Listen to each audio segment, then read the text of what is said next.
You look at us making headlines on the dailies this morning, and in studio to help us with this analysis is a lawyer Kakai Kissinger. Many thanks for joining us on Kivumbi 2017. As expected, making headlines on the dailies this morning is that epic battle at the Supreme Court, which began last night with the pre-trial conference. So on the front page of the Standard, lawyers face off in battle for Uhuru and Raila. On the front page of the Sunday Nation, sharp divisions as petition kicks off. So clearly it was quite a heated debate there. But the hearing begins officially, or is expected to begin officially at 3 p.m. today, with judges delivering rulings on the interlocutory applications that were given yesterday. What, in your view, however, is the main aim or objective of a pre-trial conference, and was that achieved last night? Thank you. The main aim of our pre-trial conference is what actually happened yesterday. One is that parties have to officially be adopted in the court processes. And we saw NASA, we saw Jubilee, and we saw IEBC being officially adopted to the court process. That was the first step. Right. The second step was to adopt all the lawyers on record, because we didn't know by yesterday which lawyers are representing who or who will be talking to court. So we saw the lawyers being adopted in court yesterday of all the parties. The third was to determine whether there was going to be amicus. Amicus in law is what we call a friend of the court. That member who is not in the pleadings but wants to be enjoined in the case, right, and the law allows that. And that we saw yesterday coming up. And finally, we also saw other members who wants to be enjoined in the petition coming on board. So those were the three key things. The final one was the issue of questions of laws being answered by the Supreme Court, right, or what we call in law issues being answered by the Supreme Court. So that we saw yesterday. So those were the things that the pre-trial conference was to achieve. All right. So let's focus then on what came out of that pre-trial conference, because several interlocutory applications were made, which the judges will have to rule on today first. So let's take a look at those applications one by one. The first one was a request by IEBC and its chairperson, Afula Chebukati, of late filing of evidence. They say that they want this evidence expunged on the basis that it was filed out of time. It's not just IEBC that is saying this, however. We also have, Raila Odinga's side and Mr. Uhuru Kenyatta's side saying the same thing about their evidence, that it was filed out of time. These are termed as technicalities in law. Will they hold? Now, these are what we call preliminary objections in law. You raise some objections to the trial before the trial begins, right, and the law allows you to raise these objections before the trial. Now, those were the preliminary objections that were raised by both the parties. Now, when you look at the timelines that have been set, and when you look at the spirit of the Constitution, and you look at the spirit of the Supreme Court Rules 2017, there were strict timelines set in terms of how or what parties ought to adhere to. Right. But you have to look at the overall spirit of the Constitution. When you look at the overall spirit of the Constitution, we did away with preliminary technicalities. So the spirit of the Constitution that, look, justice should be done, and issues of objections or issues of technicalities should not take a center stage. Right. So I do not think, in my view, that they will see light of the day. I think that the court will adopt everything, because that's the spirit of the Constitution. But it's okay, it's allowed for lawyers to bring out these issues of preliminary objections. And these issues of preliminary objections are not new to Kenyans. Right. They happened in the previous petitions before. We've had 6 total petitions. This is a 6th petition. 2 under the new constitution, 4 under the old constitution, and always issues of objections have been there. Even in the 2013 constitution, we had the issues of technicalities, right, which were somehow dealt with. So we'll be taking a look later on at those 5 previous petitions and how they might impact this particular one. But the first, second, and third applications are on the basis of the time constraints. The fourth application was filed by Raila Odinga, seeking to access all forms 34A, 34B, and most importantly, carry out a forensic audit of the KIEMS system. Now, this was the bone of contention at yesterday's pre-trial hearing. We've had a lot of back and forth. The lead counsel for NASA, James Sorengo, they're saying that they feel that the forms 34A and 34B that were given were doctored because some of the security features do not add up, and they're saying it is imperative that they have that forensic audit. They are arguing under Article 35 of the Constitution of the right to information, which opposing lawyers have written off. What is the basis of that application? When you look at the Constitution, Article 35, it gives a right to information. And IBC is a public institution. So all information that is contained by IBC ideally belongs to members of the public, and anybody can access it. And that is where NASA is coming from and saying that we need to access all this documentation because they're in the system.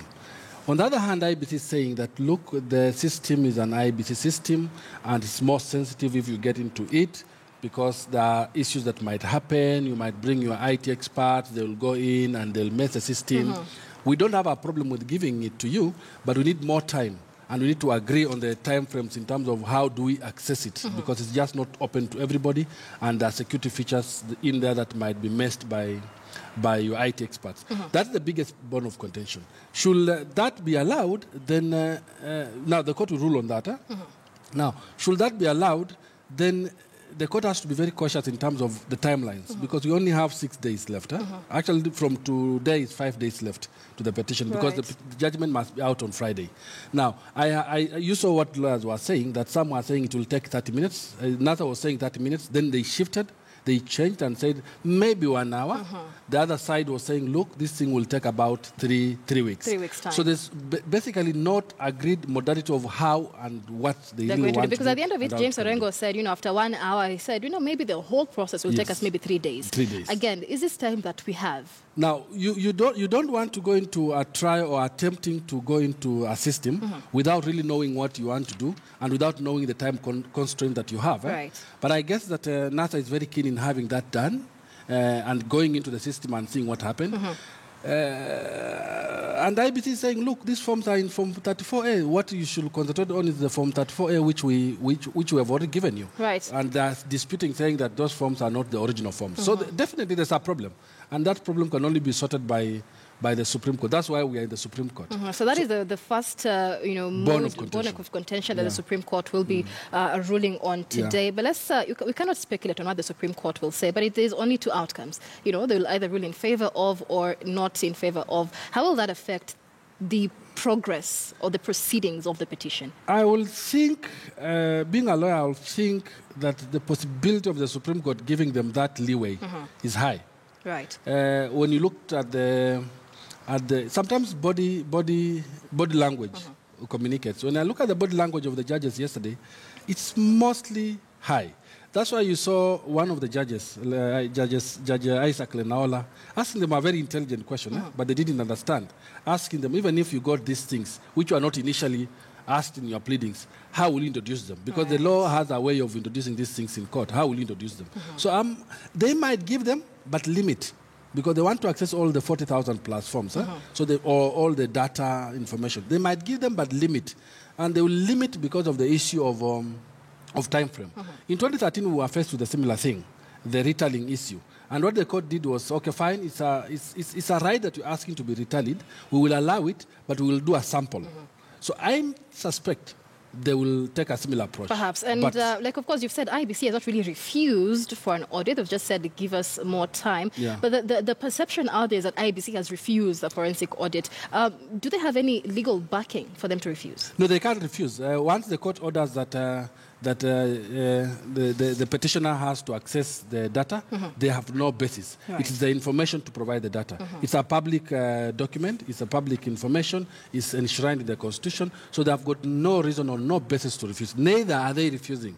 The only challenge they're having is how do we secure our data after you've done what you have to do. All right. So we will be waiting for the ruling of those interlocutory applications. But as it stands, at pre-trial conference, they're kicking off a hearing that will undoubtedly determine Kenya's political future and destiny in the next 6 days. And on page 4 of the paper here, we have the bench, a description of all the 7 judges on the bench. Remember that NASA had that demand or request, rather, that in this hearing, or during the final ruling, rather, all the 7 judges read out their own, ruling, and not just one judge come out and read on behalf of all the others. What difference would this make, really? NASA is coming from... history sometimes shapes how we behave afterwards. And NASA is coming from a historical perspective, that in 2013, not all judges wrote their own opinions or judgments. And in 2013, the judgment was extremely short. It was a 5 or 6 minutes affair, and they want a difference out of it. Now, you have to understand that there's a law that regulates how judges ought to write a judgment. When you look at the Constitution and when you look at the Supreme Court Act and read it together with the Supreme Court rules, the 2017 Supreme Court rules, one, the quorum is 5. Meaning, therefore, that 5 judges can sit. Yesterday, we were lucky to see 7 judges sitting, all of them, which is good, and I'm assuming that they will all be 7. But the issue of writing judgment is a prerogative of the court. Right. They may adopt within themselves to write one judgment, or they might adopt to write different judgment. Nothing bars them from doing one judgment as a court. So I think it's good that NASA is asking for different opinions, but we will see how, today evening, how the court will decide on that, because it's one of the issues that is pending as well. Right. And of course, one would expect that one judgment would be on the basis of a unanimous decision, but we will expect, we'll wait and see that from the court. Let's have a focus on, historically, many have termed presidential petitions as a mere formality. This being the 6th presidential petition, but in its history, the Kenyan judiciary has never ruled in favor of a petitioner in a presidential petition. Before the 2010 Constitution, however, we didn't have clear guidelines, really, with regard to the determination of election petitions. With the 2010 Constitution in place and those laws in place, do you think this petition stands a more realistic chance in the Supreme Court? Now, that takes us to talking a little bit about history. Before the new constitution, pre-2010 constitution, we had 4 petitions in general. And of the 4 petitions, we had the Matiba petition, the Aaron Mwau petition, James Orengo petition, and finally the Mwai Kibaki petition. Those were the 4 petitions. And all of them that time was against President Daniel Arap Moi. Right. Now, at the time, there were so many technicalities that were enshrined in the various laws, including the Constitution itself. So those technicalities made it extremely difficult for removing a sitting president from office by way of a court action. So when you look at those 4 cases that were determined, so those 4 petitions, all of them never went to trial. All of them were knocked out on technicalities. For example, one of the requirements in those 4 was that you must serve a sitting president personally. Now, you can imagine once a sitting president is in office, how will you serve him a petition? Or will he, if he decides to hide the security details around him, you couldn't serve him that petition. Right. The other option, there was no room for you to serve that petition by way of public notice or by way of advertisement. Even if you served in the newspaper, you published in the newspaper, or you went to the Kenya Gazette, it will not be proper service. And that's what fell on Mwai Kibaki. The Mwai Kibaki petition was dismissed because Mwai Kibaki tried serving President Moi, he couldn't serve him, and decided to publish it in the Kenya Gazette. Right. And it was seen not to be a petition, and so forth and so on. So they never went to trial. They were kicked out, all of them, on technicalities. Now, what is important is that those technicalities have now been removed from these challenges. So the new constitution has removed these technicalities. That's why now service is no longer personal service to the petitioner. As long as you publish in the newspaper, it's fine. Right. You go ahead and serve it. So the only petitions that have come to trial was the 2013 petition and the 2017 petition, this one. Now, in the 2013 petition, the biggest technical challenge there was introducing evidence, the 800 pages, you recall? Those 800 pages were knocked out on technicalities. But the court then said the technicality was justified. Why? It's because at that time when they were filing the 800 documents, NASA, that time was CODE. When CODE was filing the 800 documents, they were filing these 800 documents outside the time limit that they had been provided to do. Right. The time limit is before the pre-trial. They ought to have done this before the pre-trial. They did it after the pre-trial. Right. That's why this time around, you see that they are all trying to put in everything at the same time. Together. Yeah. But of course, just been looking at the timelines, the Mwai Kibaki petition, for example, it was determined in about 18 months. Yes. After 18 months. This time it's rather different. Raila Odinga and his running mate Kalonzo Musyoka will have their fate determined in about 14 days. Many feel that the time is too short for such a to determine such an important case. Do you think it will, the time constraints will rush the entire process?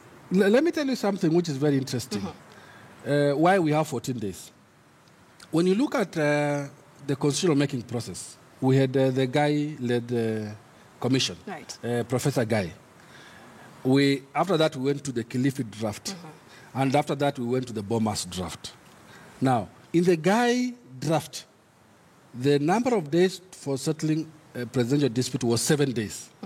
Then there were discussions, and it improved from 7 days to 14 days. By the time we were doing the Bomas draft, it was 14 days. At that time, they felt that 14 days will be sufficient. And remember, this 14 days did not fall from the sky. It came from the Kenyans themselves. And so we are stuck with it. But when you look at the region around Africa, most countries are doing 14 days. Apart from a few countries that do longer, like Uganda across the border, they do 30 days. So the whole essence of our petition is to come to court with very limited issues that you want the court to determine. In 2013, they were able to agree only on 4 issues. Right now, NASA has about 11 issues that are yet to be agreed. So what the Supreme Court is saying, and the essence of the Supreme Court, just come to court with the minimum issues to discuss. Because we only have 14 days. Right. And the timelines are strict, and we have to deal with it within 14 days. So just be very specific. So with those 11 issues that have not yet been agreed on or been determined, is that likely to throw off the timelines? Because the hearing is officially meant to commence this afternoon. The issue is unfortunate. Ideally, in the Supreme Court, those issues will have been agreed between the parties, IEBC, the NASA and Jubilee, with the registrar of the Supreme Court. Ideally, they will have agreed these issues before the sitting yesterday. Right. They tried, they attempted. They attempted to agree on these issues, but they couldn't agree, as usually expected. So now we end up in court to decide to reframe the issues for them, and the court will do that. But they will not increase any timelines or reduce any timelines. It's a constitutional requirement. They are stuck with 14 days. On Friday, trust me, the judgment will be ready. So either way, they must work with what they have. So the most important thing, again, is that ruling on the forensic audit on the KM system, which we will be waiting for. But let's move on to page 6 of the paper on the Standard here. Tight security as officers cordon off court and streets. And this is something we saw beginning yesterday morning. Very strict security around the Supreme Court, especially ahead of that pre-trial conference. But we expect the security to remain the same until the ruling of this petition has been given. What's interesting is that initially we had the police boss, Japheth Koome there, say that NASA supporters will not be allowed to hold vigil outside the Supreme Court or within the Supreme Court. But we've had NASA top leadership go ahead and tell the supporters to ignore that directive and hold prayers and a vigil today outside the Supreme Court. First of all, are they allowed by law to hold a vigil in the cause of this petition? There's a, our Katiba is very elaborate and very generous in terms of democracy and the rights. There's nothing wrong with doing that. All NASA needs to do is to inform the police. I think they have done that, and they can go ahead and do whatever they want to do. But I think what's critical is the last I checked, the Supreme Court is not soundproof. Right. Meaning that, therefore, that the Supreme Court needs some ambience to work. And as much as we're putting in security there, we need to keep away people as much as we can. So I think it's justified to ensure that that place is surrounded by security details. But on the other hand, you need to see how do you accommodate the spirit of the Constitution to ensure that people can picket, if it's vigil, they're praying, how do you maybe give them a space, a place far away from the Supreme Court, but at the same time, let them not allow it to interfere with the proceedings. Remember that if there are grievances they have, these people who are going to do it, their lawyers are in court already. Right. They are representing them in court. So why not just sit home and wait for the outcome? Yeah. All right. So NASA, of course, says that that vigil will be held this morning. We'll be keeping an eye on that right outside the Supreme Court. But on page 8 of the paper, still following on the Supreme Court contest, lawyer opposes LSK plea to join the case. Now, of course, there are several entities that are seeking to be enjoined in this case. Several lawyers, Attorney General Githu Muigai.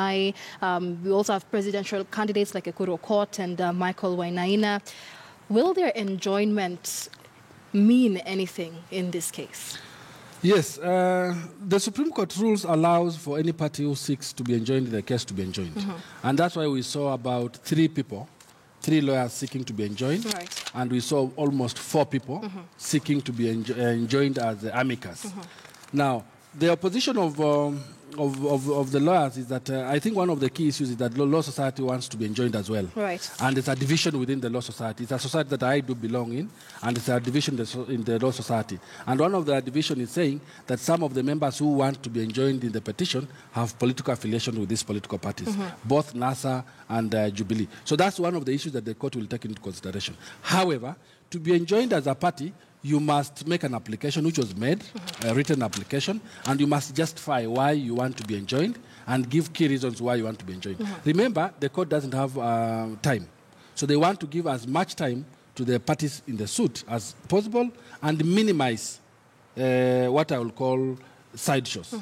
So that's one of the key issues. In fact, it will be interesting to see how the court will rule on amicus and on this enjoinment. I see a situation whereby the court will say, okay, fine, we will enjoin you as an amicus, but no addressing the court orally. Right. Yes, and speaking of that issue of time, the court has how many days to sit? Is it beginning today? Beginning today up to Thursday. 4 days then Yes. to sit. And that's the other question. What are we likely to see in terms of the structure of this hearing, considering the number of, the legal teams are rather big for all the parties, and the parties seeking to be enjoined also have their own sets, of evidence and information. Are we likely to see an all-day sitting? Are we likely to see this structured in maybe one party will be able to speak today, another party will be able to speak tomorrow? How are we likely to see this happening? That is now the housekeeping rules, the housekeeping rules that the court will design. One of the things I expect, first thing to do, is I'll see a very big clock there because of the timekeeping. So you'll see a big clock there, which will indicate that you have to be timed. Right. Number two, there will be time allocations to each party. Normally, you begin with the petitioner. That who went to court. So the first person will be the lawyers. So once they have spoken, then the other parties will respond. So we will see a hearing taking place all through, of course, with the breaks. And once they finish an issue, they go to another issue all through, and sifting through the law, looking at the evidence and relying on the affidavits that are there. So it's a normal trial. All right. What I don't expect to see a lot of prominence being given to the amicus.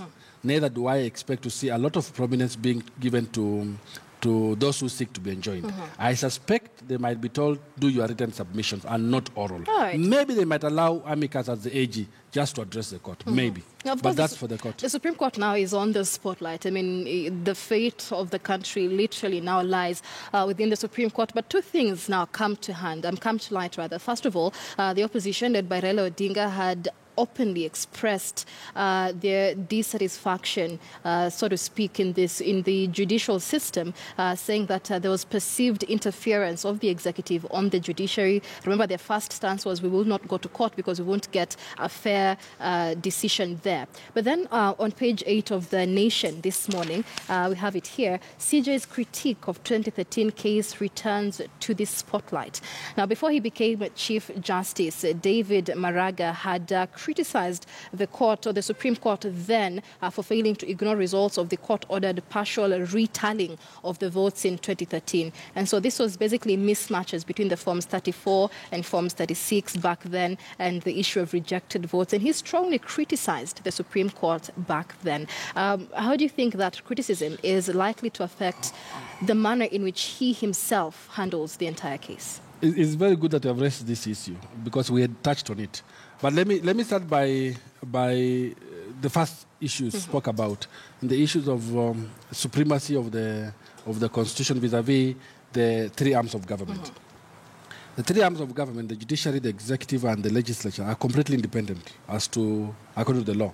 We are lucky that in this country we have very good laws and the Constitution that separates these three arms of government. We've seen in the past the judiciary injecting even executive and issuing orders against the executive and issuing orders against the parliament. These orders have been respected, apart from parliament, which has had issues to respect these orders. But the executive has always respected the orders. So in terms of separation of powers, we are okay. In terms of influence, I doubt as a lawyer whether one can argue that executive can have influence over judiciary. I can guarantee that one as a lawyer, never ever. Judiciary is very, very independent. That I can assure you. Now, the question you are raising, sometimes the current Chief Justice, of course, criticized that opinion. And many lawyers and many lawyers did criticize, and many scholars did criticize. Now, he's in the shoe that the former judges and the former Chief Justice was in. Right. The best he can do right now, based on his history in terms of criticizing the 2013, is to allow the audit. That's the best he can do.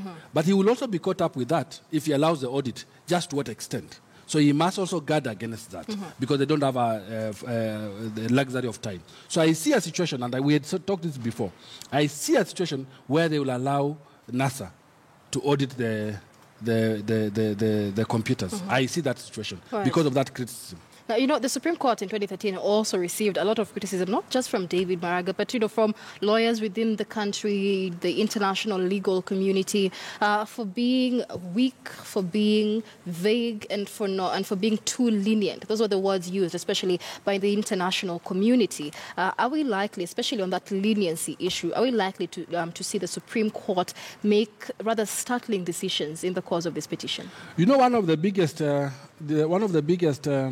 criticism was about the issue of the judgment.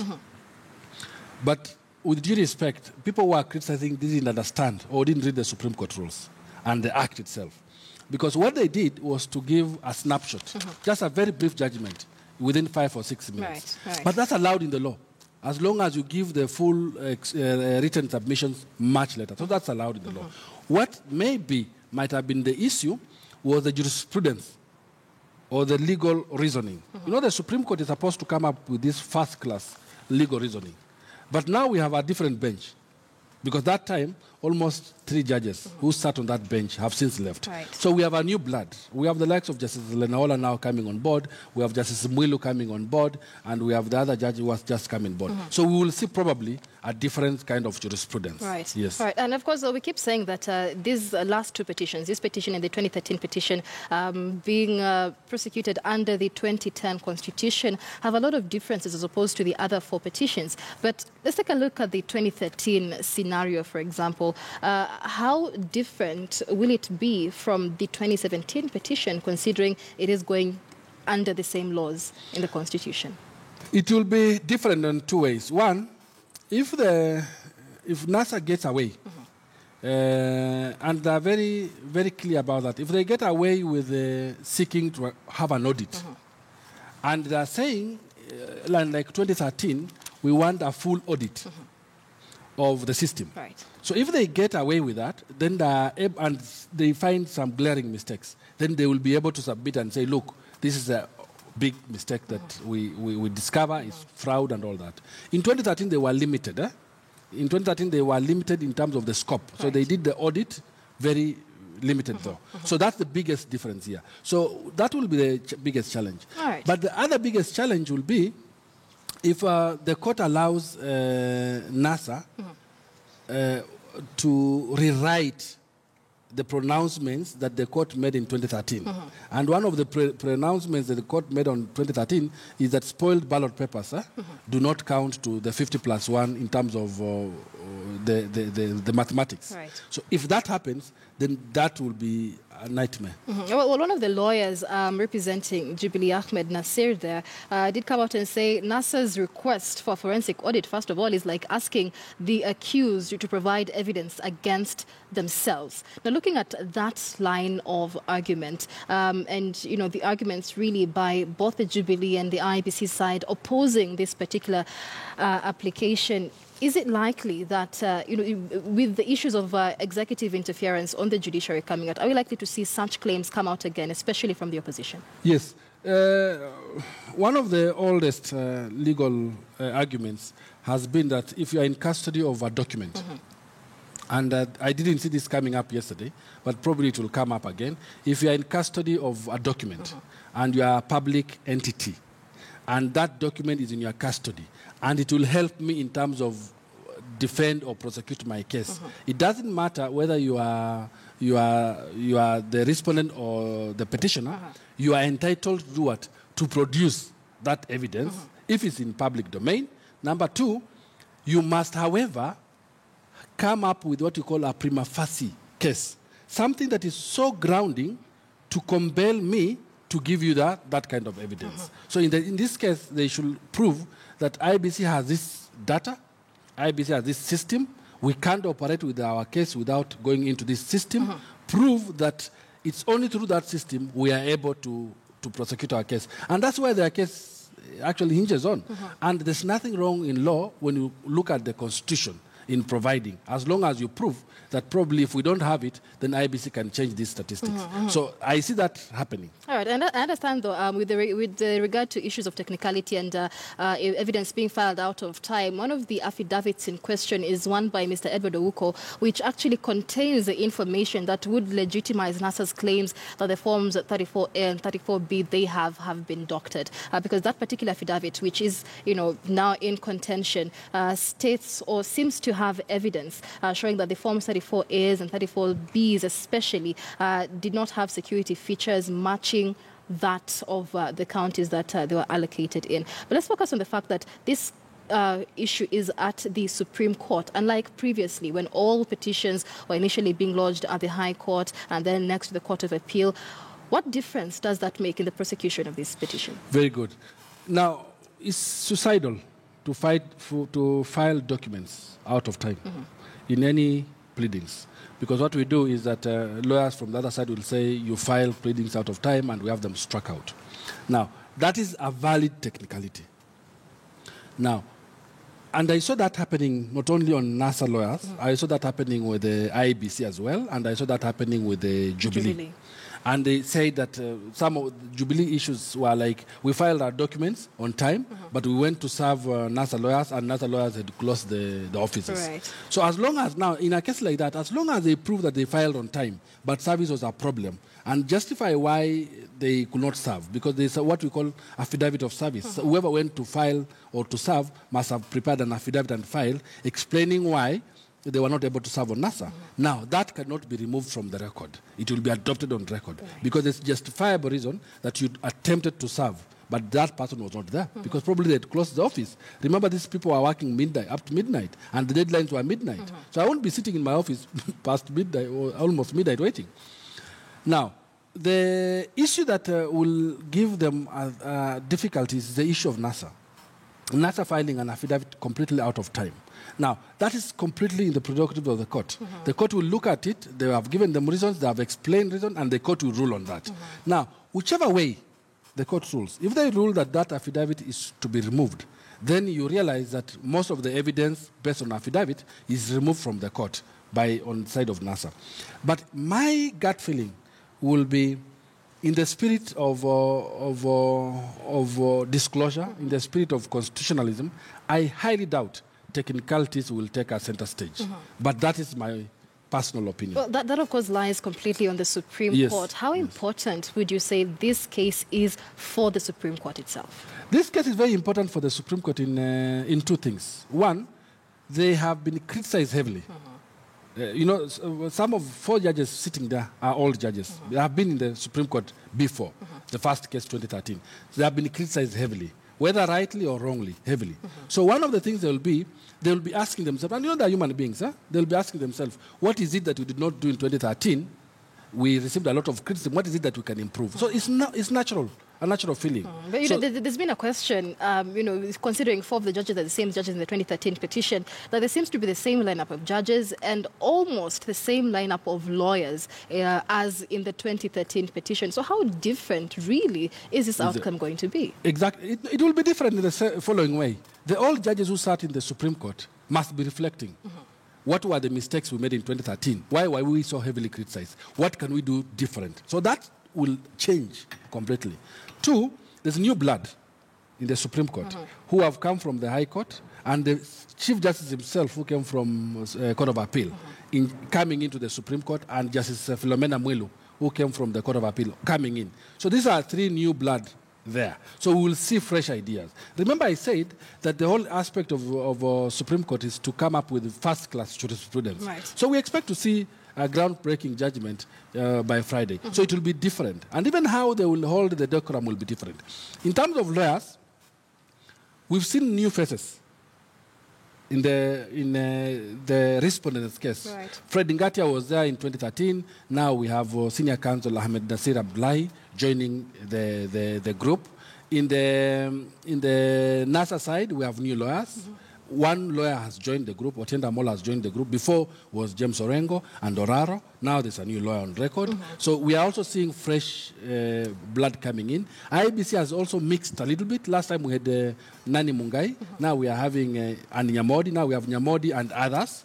So they are also teaming up very well. So I suspect we will see something different. All right. And then the amicus curiae, friend of the court, the AG is there, but we also have other people who want to be friend of the court. Maybe, a friend of the court is just to give opinion.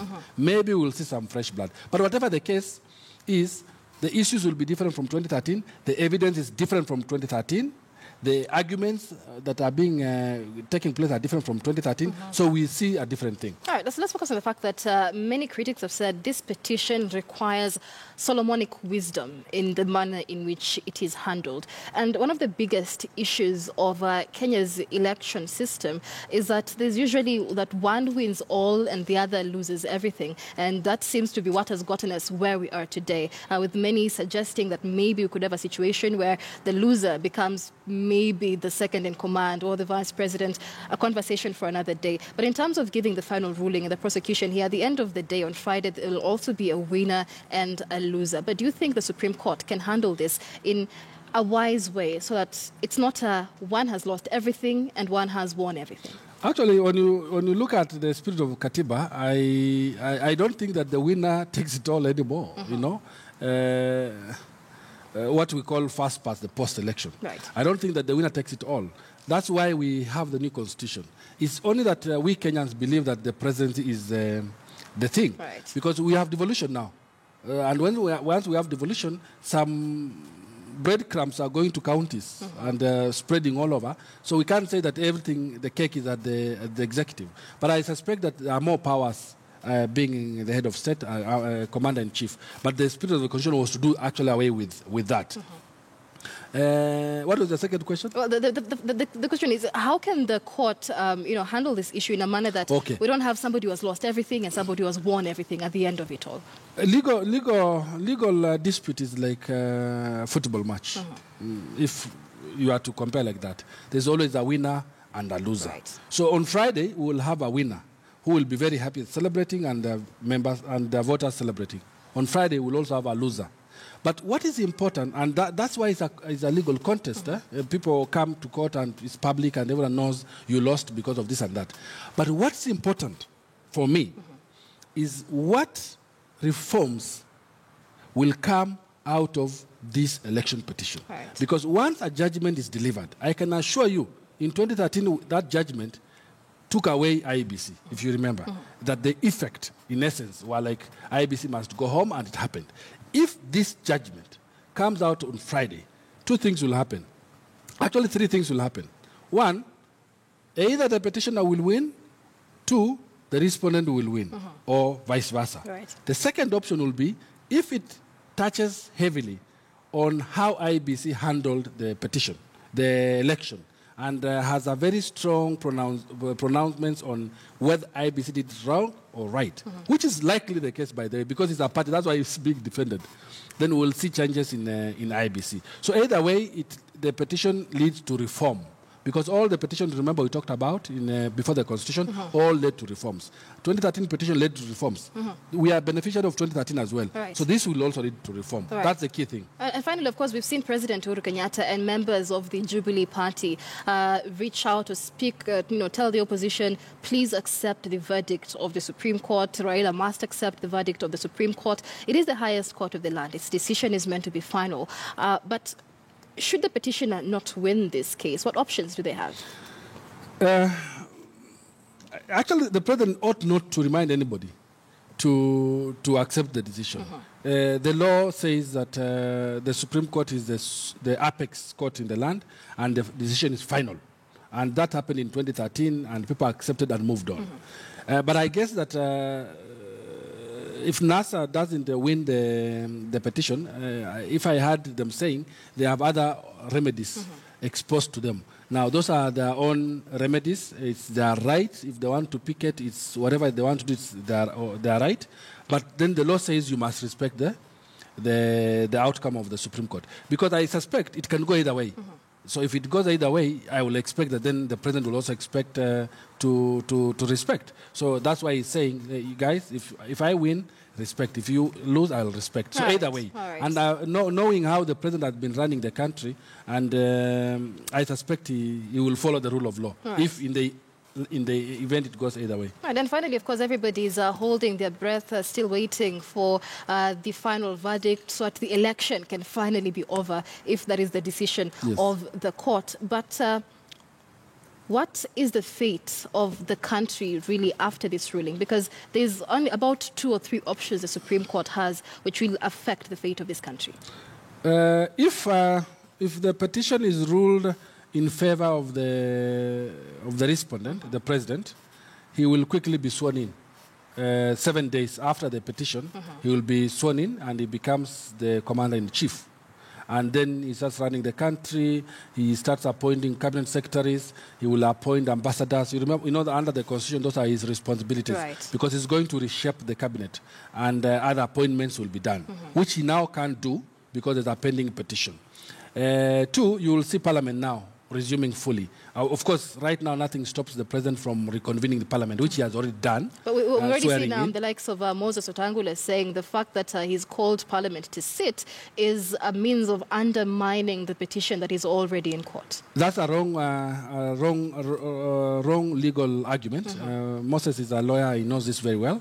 The constitution is very clear that the president can call Parliament within 30 days after being declared as a winner, and doesn't limit the president of which the 30 days. He can actually do it the 2nd or 3rd day. Right. But he was just waiting for members to be gazetted, and all the members were gazetted, so he's within his right. It doesn't limit him on the number of days, on when he has to do it. He can do it within the 30 days, which he has done. Right. I expect that Parliament should be sworn in. That's a responsibility. That being sworn in and Parliament functioning has got no impact whatsoever on the petition. There are only issues that the president is not entitled to do under the Constitution is appointments. He can't appoint anybody right now. He can't appoint Kakai Kissinger to be an ambassador. Right. He has to wait until he's fully sworn in. All right. So, of course, as we wait for the official commencement of the hearing, what are your expectations this afternoon? My expectation this afternoon is, one, that the court will rule on the issues of amicus today. So there will be a clarity who has been adopted, who is on record as amicus, and just what will be their scope. And then how will they make their submissions, oral or written. 2, those who seek to be enjoined, there were about 3 or 4. Yes. Those who seek to be enjoined will know their fate this afternoon. They will know time, location to them. Thirdly, the issue of the framing of questions of law or issues at law will be framed by the court. So as we sit right now here, I'm sure they are framing. I don't envy them. I don't think they will be sleeping for the next 6 days. So that's what I expect to see. Finally, the issue of tallying the votes, doing the audit, will also be decided today. All right, so those are issues we'll be following up on. Thank you so much, lawyer Kakai Kissinger, on the early morning edition of Kivumbi 2017, helping us understand the proceedings of that pre-trial conference that took place last night and what the country will be treated to for the next 6 days as the Supreme Court decides the fate of the country in the next 6 days. Among the issues to be ruled on by the Supreme Court this morning will be the expungement of affidavits or evidence that was allegedly filed out of time. There's also a ruling that will be given on an application for a forensic audit of IBC's KIEMS system. And finally, a ruling on those who want to be enjoined in the case as friends of the court or amicus curiae. Remember, the Supreme Court will be sitting this afternoon at 2 p.m. and the official commencement of this hearing is expected to happen at 3 p.m. today. Kivumbi 2017 will be following up on that for you. Let's take a short break. My name is Michelle. Good morning.